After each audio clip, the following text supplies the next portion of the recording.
Hopefully this isn't too loud. No, good. Good morning, actually I can say good morning today because it's 11:52.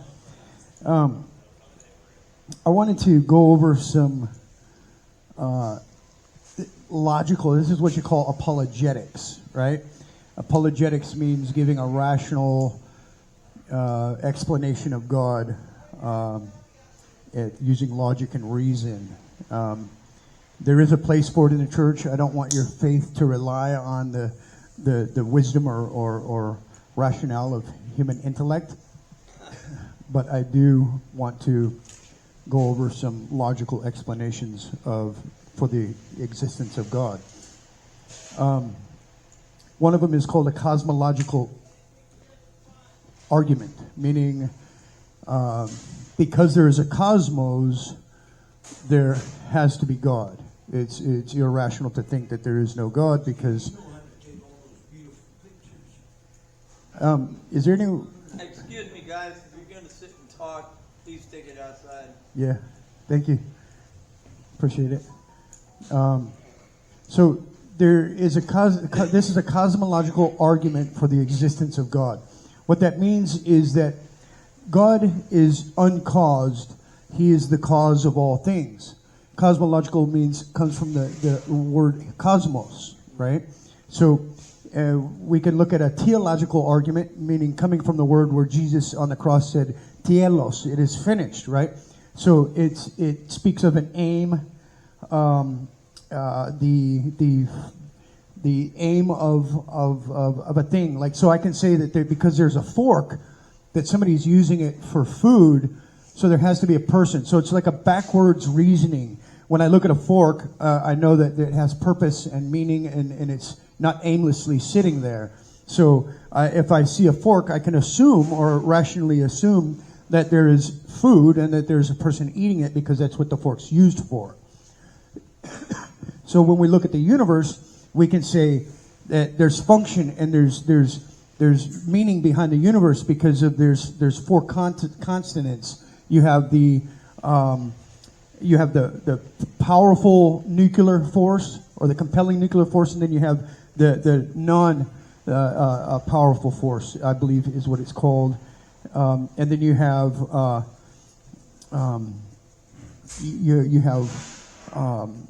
conscience, right? So there's certain things in the universe that are they're there where the universe seems to be fine-tuned to allow for the existence of life. There's gravitational force, and so there's these nuclear forces, the positive and the negative, or the strong and the weaker force. One holds the nucleus together, and the other will decay another nucleus. So you have the strong and weak nuclear forces. You have the gravitational force, and were these to be minutely changed, the universe would implode and not exist. So science can only have any meaning if we look at it through the lens of God, which is the foundation of all meaning. God is pre-existent. He is eternal. He is uncaused. He is the uncaused cause of all things. So we can look and see that there's people, there's a planet, there's Earth. It revolves around the sun, and there's a universe, and it's kind of like a big mechanism, they all rotate in exact order the way God wants them to. So God is unchangeable. And what does that mean? He's unchangeable, meaning He is perfect. He is. If He wasn't eternal, then He would have the potential to not exist. Right. So because God doesn't have any beginning or any end, He's eternal. He has to be all powerful, self-sustaining. He has to have what's called a aseity, and so He is the uncaused of all things. Everything else in creation has what's called actuality,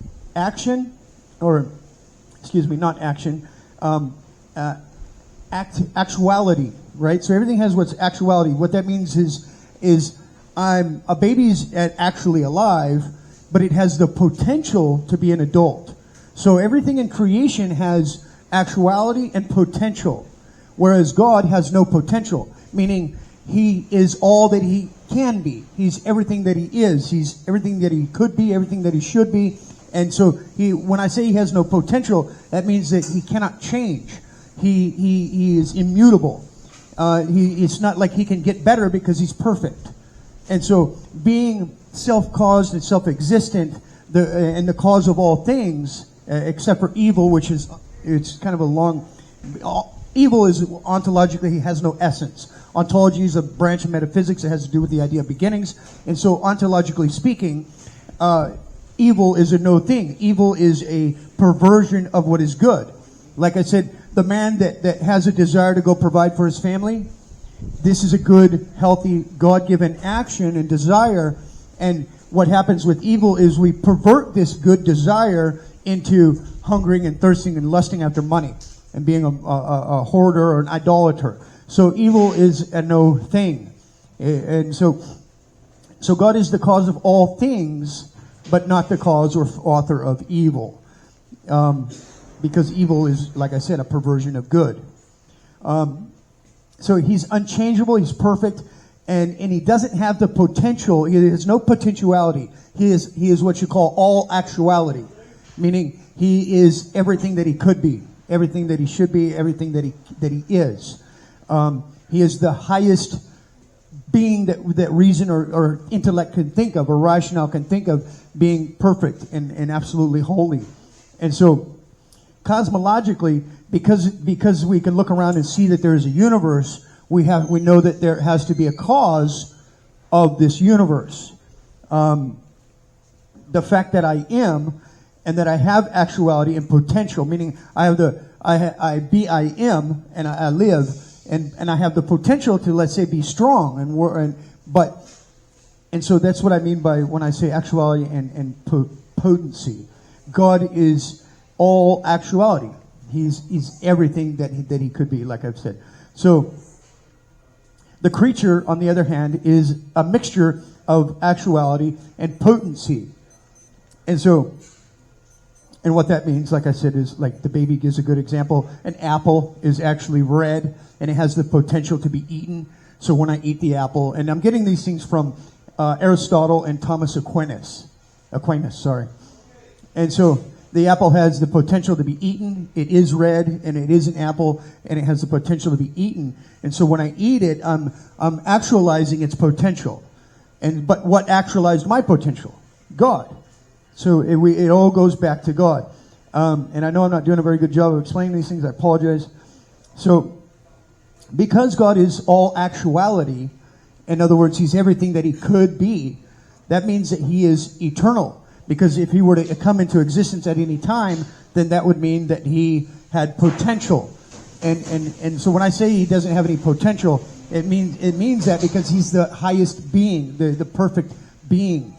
And so, because God is all actuality and he's eternal and self-existent and self-caused, he has all power. And nothing can do anything to him, because nothing can make him change. Nothing could cause him to change. That means he has what's called a aseity, or all actuality, or all he is all actuality. He has no potency, no potential, because he's perfect. He's unchangeable, meaning he's eternal. He cannot stop or start existing. He has always existed and always will exist. He cannot die. When Scripture says that Jesus died on the cross, it's speaking of from his mother, his earthly mother, he had a human nature, fully human.